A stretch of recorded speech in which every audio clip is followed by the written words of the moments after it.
Hello everyone, welcome to Souvik film review and analysis. আমি সৌভিক, আর এই ভিডিওতে রিভিউ করব মনারথাঙ্গল নিয়ে, যেটা হচ্ছে জি5-এর রিলিজ হওয়া একটা মালায়ালাম অ্যান্থোলজি সিরিজ।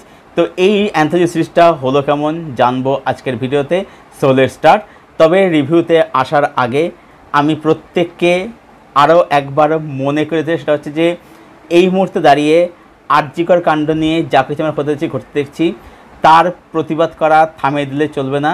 প্রতিবাদ আমাদেরকে করে যেতেই হবে যতক্ষণ দোষীরা ধরা পড়ছে এবং তাদের দৃষ্টান্তমূলক শাস্তি হচ্ছে, ততক্ষণ আমাদের প্রতিবাদ করে যেতেই হবে। এটা আমি প্রত্যেককে আরও একবার মনে করে দিলাম। এবার আসি এই সিরিজের রিভিউতে, যে কেমন হলো মনারথাঙ্গল এই অ্যান্থোলজি সিরিজটা। তো মনারথাঙ্গল এই সিরিজটা হচ্ছে মালায়ালাম সাহিত্যের বিখ্যাত সাহিত্যিক এম.টি. বাসুদেবন নায়ার তার লেখা নখানা শর্ট স্টোরি অবলম্বন নির্মিত হচ্ছে এই সিরিজটা। তো এই সিরিজ যেটা বিশেষত্ব সেটা হচ্ছে যে প্রত্যেকটা এপিসোড, প্রত্যেকটা গল্প শুরু হচ্ছে যখন আর কি, সেই গল্পের বিষয়বস্তু কি সেটা ন্যারেট করছেন কামাল হাসান একটা লাইব্রেরি থেকে, এবং তারপরে গল্পটা শুরু হচ্ছে। এবং কামাল হাসান ছাড়াও এই সিরিজের মধ্যে কিন্তু একটা বড় কাস্টিং রয়েছে। যেমন এখানে আমরা একটা গল্পে দেখছি মোহনলালকে, একটা দেখছি মমুটিকে, তারপরে পার্বতী থিরুপতি রয়েছে, ইন্দ্রিয় সুকুমারন রয়েছে, ইন্দ্রান্স রয়েছেন, বিজু মেনন রয়েছে, মধু রয়েছে, এরকম অনেককে আমরা দেখতে পাচ্ছি এই পুরো নখানা সিরিজের বিভিন্ন রয়েছে। আচ্ছা, ফাফা রয়েছে, ফাদ পেসিল রয়েছে আর কি, তাদেরও দেখতে পাচ্ছি আমরা আর কি। এবারে দেখো, সত্যি কথা বলতে এক একটা এপিসোড যে রান টাইম হচ্ছে 40 মিনিটস থেকে 1 আওয়ার। তো এক একটা এপিসোড ওরকমভাবে ধরে ধরে অ্যানালাইজ করা পসিবল নয়, তাতে ভিডিও অনেক লম্বা হয়ে যাবে। আর এমনিতেও এখন মানুষের ধৈর্য কমে গেছে, তারা এখন মানে অত লম্বা দেখতে বা শুনতে চায় না। তো আমি একদম স্পেসিফিক শর্টে বলছি যে মানে গল্পটা কীরকম হয়েছে। দেখো, নখানা গল্পগুলো কিন্তু প্রত্যেকটা কিন্তু ভালো গল্প, ঠিক আছে, প্রত্যেকটা খুব ভালো গল্প। হ্যাঁ, কিছু গল্প যাচ্ছে এগুলো সিম্পল, বাট সেগুলো ভালো গল্প কিন্তু খারাপ নয়, কিন্তু কোনো গল্পে খারাপ নয়, গল্পের সিলেকশন কিন্তু খুব ভালো হয়েছে, এটা একটা দিক। দ্বিতীয় হচ্ছে যে প্রত্যেকটা গল্পের মধ্যে একটা কমন থিম রয়েছে, হচ্ছে ট্র্যাজেডি, ঠিক আছে। মানে এর যে এন্ডিংগুলো সেগুলো কোথাও তোমাকে মানে কোথাও কোনো গল্প হার্ডিং এন্ডিং, কোনো গল্প এন্ডিং তোমাকে ইমোশনাল করবে, কোনো গল্প এন্ডিং তোমাকে রাগাবে। মানে প্রত্যেক গল্পের যে এন্ডিং হচ্ছে ট্র্যাজেডি, এখানে মেন থিম হচ্ছে ট্র্যাজেডি এখানে আর কি, মানে ট্র্যাজেডি মেন ফোকাস করা হয়েছে আর কি। এবার আমাকে যদি বলতে বলা হয় যে আমার কোন কোন গল্প ভালো লাগে সব থেকে, আমার সব থেকে ভালো লেগেছে হচ্ছে লাস্ট গল্পটা। মানে বলে না যে একদম তুরুপের শেষ তাসটা সবার লাস্টে লুকে রয়েছে, যেটা সবার শেষে গিয়ে বের করবে, সেটাই করেছে 9 নম্বর গল্পটাতে, লাস্ট গল্প। যেটা কি দারুণ গল্প। সেই বিষয়বস্তুটা কি, বিষয়বস্তু হচ্ছে যে এক বৃদ্ধ বাবা মায়ের গল্প। বাবা অসুস্থ, গ্রামের বাড়িতে রয়েছে, প্রতিবেশী দেখাশোনা করছে, ছেলে বাইরে গিয়ে সেটেল হয়ে রয়েছে, বাইরে মানে শহরে গিয়ে সেটেল হয়ে গেছে। এবার ছেলে আসছে, কিন্তু কি সেটা একটা মানে এটা আসছে তাই আসছে আর কি, ছেলে কিন্তু মন থেকে কিন্তু আসছে না। এবং ছেলে বলছে যে মানে কতক্ষণে হবে, কতক্ষণে মারা যাবে, এটা ছেলে কামনা করছে।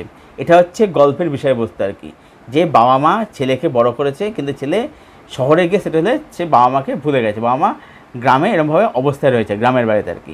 এটা হচ্ছে বিষয়বস্তু, এটা হচ্ছে সব থেকে আমার হার্ড ইন্টারেস্ট দারুণ এই গল্পটা। যেমন প্রেজেন্টেশন, যেমন প্রেশন, তেমনি মানে এখানে পারফরমেন্স, এই গল্পের ইন্টেন্স রয়েছে আর কি। আর আমার ভালো লাগলো হচ্ছে গল্পের মধ্যে বলছি, সেটা হচ্ছে যে মধু যে গল্পটাতে আছে, যে একজন মহিলা সে ফার্নিচার বেচে দিচ্ছে আর কি, অন্য কথা চলে দিতে যাচ্ছে আর কি। তো ওই গল্পটার মধ্যে যেরকম ম্যাচুরিটি আমরা দেখতে পাই, যেরকম ম্যাচুর ট্রিটমেন্ট দেখতে পাই, সেটা দেখবার মতো দুর্দান্ত সেটা আর কি। এবং মধুর পারফরমেন্স অসাধারণ, দেখবেন মধুর অভিনয় আর কি সেখানে দুর্দান্ত। আর ভালো লাগলো কোন গল্পটা ভালো লাগলো হচ্ছে আমার যে গল্পটাতে পার্বতী থিরুপতি আছে, যে একটা মহিলা যে হচ্ছে মানে বরকে ছেড়ে চলে আসছে, মানে সেপারেশন চলে আসছে আর কি। এবারে এই যে সে চলে আসছে বরকে ছেড়ে, এই যে তাকে পাড়ার লোকে জিজ্ঞেস করছে যে তোর বর কোথায় গেল, তোমার বর কোথায় গেল, এই যে তাকে যে জিনিসগুলো ফেস করতে হচ্ছে, এইটা নিয়ে হচ্ছে এই গল্পটা, যেটা আমার খুব সুন্দর লাগে। এবং পার্বতী অভিনয় অ্যাজ ওয়েল ভীষণই সুন্দর, ভীষণই ভালো আর কি। আর মোহনলালের গল্প যেটা সেটা হচ্ছে যে মানে ওই গল্পের মধ্যে যে ভিজুয়াল গল্পটাকে দেখবে সাদা কালো করেছে। তার কারণ হচ্ছে যে এখানে মোহনলাল যে স্নেহ থেকে বিলং করে বা মোহনলাল যে মেয়েটাকে ভালোবাসে আর কি, সেই মেয়েটা যে ক্লাস থেকে বিলং করে তাদের জীবনে কোনো রং নেই, ঠিক আছে। এবার দেখবে স্পেশাল যে কোথায় ছবিটা হচ্ছে যে দেখবে মোহনলাল যখন মেয়েটাকে চুরি পরে যখন তখন ওখানে থেকে কালার করেছে আর কি। তার মানে কি, তার মানে ওই চুরিটা তার কাছে একটা রঙের মতো, তার কাছে জীবনের রঙ আর কি ওটা। তো এই বিষয়গুলো সুন্দরকে সিস্টেমে দেখেছে আর কি। গল্পটা সিম্পল গল্পই, মোহনলালের গল্পটা সিম্পল গল্প, কিন্তু সেই গল্পটা সিম্পল তার যে ভিজুয়ালস, তার ক্যামেরার কাজ, তার যে বিজিএম বা বৃষ্টির যে শট, সেগুলো এভাবে স্টেজ করেছে না, সেগুলো দারুণ লেগেছে, অসাধারণ লেগেছে। মানে সেটা একটা পুরো সিনেম্যাটিক এক্সপিরিয়েন্স। এবং মোহনলাল অভিনয় অ্যাজ ওয়েল মানে দেখবার মতো দুর্দান্ত অভিনয় আর কি। আর মামুটির যে গল্পটা, মামুটির গল্পটা ভালো, ঠিক আছে, ভালো সিম্পল গল্প। মামুটিকে এখানে একটা সাংবাদিক দেখতে পাচ্ছি আর কি, একটা কারণে শ্রীলঙ্কায় গেছে আর কি। তো সেই গল্পটা ভালো, তবে সেই গল্পটা কিন্তু আমার কিন্তু খুব ইমোশনাল লাগলো। এবং একদম শেষে আমি বলবো না কী আসে এখানে আর কি, যখন মামুটি বেরিয়ে আসে তার চোখ আর তার এক্সপ্রেশন দেখবে, কি অভিনয়, মানে লোকটা মানে কি রেঞ্জ, মানে দেখে অবাক হওয়ার মতো আর কি, দারুণ। আর বিজিএমের গল্পটাও বেশ ভালো, সেটাও বেশ সুন্দর একটা গল্প আর কি, একটা গ্রামের গল্প, ওটা ভালো গল্প আর কি। আর যে গল্পটাতে ইন্দ্র সুকুমার আছে, সে গল্পটা ইন্দ্র সুকুমার আছে আর অপর্ণা বালামুরলি রয়েছে, ওটা হচ্ছে ট্র্যাডিশন আর হচ্ছে আধুনিকতা নিয়ে আর কি। এবার এই গল্পটার না বিষয়বস্তুটা ভালো, কিন্তু সেই গল্পটার আমার মতে এক্সপিরিয়েন্স অতটা প্রপার হয়নি, প্রপার মানে ডিসেন্ট হয়েছে আর কি। আর 8 নম্বর যে গল্পটা নেচারের উপরে, যেটা আর কি, যে নেচার থেকে কী কী শিখতে পারে একটা লোক, সেই নেচারের সঙ্গে থেকে কী কী নিজে কী শিখছে এটা দেখাচ্ছে আর কি। থিমটা ভালো, ভিজুয়ালসও খুব ভালো, বাট আমার মতে ওই গল্পটার execution not up to the mark আর কি, মানে এক্সিকিউশন আরও বেটার হতে পারতো।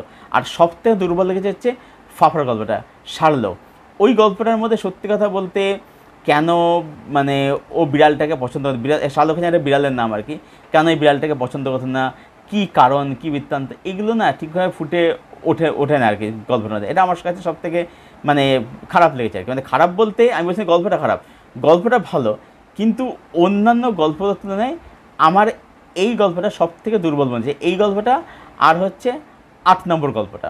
আর সবথেকে ভালো হচ্ছে 9 নম্বর গল্পটা। বাকি হলো ভালো গল্প আর কি, গল্প সিলেকশন কিন্তু ভালো আর কি, ঠিক আছে। মানে গল্পগুলোর মধ্যে দিয়ে না বিভিন্ন বিষয়বস্তু রয়েছে, যেটা ভাবতে হচ্ছে যে 9খানা গল্প কিন্তু 9খানা আলাদা বিষয়বস্তুকে নিয়ে আর কি, এবং তার মধ্যে সোশ্যাল কমেন্ট্রি আছে, অবশ্যই এটা কিন্তু একটা ভালো গল্প বলার মাধ্যমে আর কি। তো এটাই বললো প্রত্যেকে। আর হ্যাঁ, এখানে কিন্তু ভালো ডিরেক্টর কাজ কিন্তু প্রিয়দর্শন আছে, অনেক ভালো ডিরেক্টর কাজ করেছে এখানে আর কি। তো প্রত্যেকে বলবো যে কাজটা অবশ্যই দেখো, খুব ভালো লাগবে। আর হ্যাঁ, এই কাজটা কিন্তু হিন্দি ডাবিংও অ্যাভেলেবল আছে, তবে আমি বলবো ডাবিংটা কিন্তু আমার কাছে মোটামুটি লেগেছে। কেন বলছি, এখন আছে যে এখানে না যখন কামাল হাসান মানে যখন ন্যারেট করছেন একটা গল্পের বিষয়ে বলছেন আর কি, ওনার ভয়েসটা কিন্তু ডাব করেছে। এবার আমরা তো কামাল হাসানের ভয়েসটা চিনি, তার অ্যাকচুয়ালি ভয়েসটা কীরকম, এবার সেইটা মোটামুটি ম্যাচ হয়েছে, যিনি ডাব মোটামুটি ম্যাচ করতে পেরেছেন। তবে পরিষ্কার যে এটা কামাল হাসানের গলা একেবারেই নয় আর কি। মানে এটা আরও ভালো হতো যদি কামাল হাসান নিজে যদি হিন্দিতে যে ডাব যদি করতেন, সেটা তাহলে আরও ভালো হতো আর কি। তবে বলবো কাজটা আমার কিন্তু বেশ সুন্দর, বেশ ভালো লেগেছে আর কি। সব গল্প হয়তো একই রকম ভালো লাগবে না, কোনোটা দারুণ লাগবে, কোনোটা ডিসেন্ট লাগবে, কোনোটা কম ভালো লাগবে, কোনোটা তো খুব একটা ভালো লাগবে না আর কি। বাট কোনো গল্পে কিন্তু হতাশ কিন্তু কোনো গল্পগুলো কিন্তু খারাপ না আর কি, ঠিক আছে। মানে সবগুলো একরকম ভালো খারাপ তো হবে না, আপ ডাউন থাকবে আর কি। বাট ওভারঅল বলে কাজটা কিন্তু আমার বেশ ভালো হয়েছে। এটা রান টাইম হচ্ছে যে টানা দেখো তাদের মোটামুটি ওই 6.5 ঘন্টার উপরে লাগবে টানা কাজটা দেখতে আর কি। তো অবশ্যই দেখো, এটাই বলবো, কাজটা অবশ্যই দেখো এবং জানার কাজটা দেখে যে কীরকম লাগলো। আমি মানাথাঙ্গালি কাজটাকে দেবো 8.3 আউট অফ 10। আমার কাজটা এক কথায় দারুণ লেগেছে, খুব সুন্দর লেগেছে। অনেক তোমার একটা খুব ভালো একটা অ্যান্থোলজি দেখলাম আর কি, যেটা দেখে আমি সত্যি খুব মুগ্ধ হয়ে গেলাম আর কি, এত সুন্দর লাগলো। এবং এই যে থিমটা যেটাকে সুন্দরকে এক্সপ্লোর করেছে, যেটা সত্যি দারুণ লাগে। এবং লাস্ট গল্পটা আমাকে খুব ইমোশনাল করে দেয়, লাস্ট গল্পটা আর মামুটের গল্প আমাকে খুব ইমোশনাল করে দিয়েছে গল্পটার, দুটো গল্প আর কি, দারুণ খুব সুন্দর কাজ হয়েছে আর কি। আর যাই হোক, তো আর যারা দেখেছো মনারথাঙ্গল, তোমাদের ওপিনিয়ন প্লিজ কমেন্ট বক্সে এসে শেয়ার করো। ভিডিওটা ভালো লেগে থাকলে লাইক করো, শেয়ার করো, চ্যানেলটাকে অবশ্যই সাবস্ক্রাইব করো, পাশের বেল বাটনটাকে প্রেস করে দেয় এরকম আরও রিভিউ পাওয়ার জন্য। আর আমার সঙ্গে জুড়তে চাইলে আমার ফেসবুক লিঙ্ক দেওয়া থাকে নিচের ডিসক্রিপশন বক্সে, যেহেতু ফ্রেন্ড হতে পারি। ভিডিওটা এখানে শেষ করছি। থ্যাংক ইউ সবাই, দেখা পরক্ষণ তিল দেন, টাটা। আরও একবার মনে করে দিচ্ছি, এটা হচ্ছে যে আরজিকর কাণ্ডে প্রতিবাদ করা থামালে চলবে না, প্রতিবাদ করে যেতেই হবে যতক্ষণ না দোষরা ধরা পড়ছে এবং তাদের দৃষ্টি শাস্তি হচ্ছে। দেখা যাচ্ছে পরক্ষণ ভিডিওতে, তিল দেন, টাটা।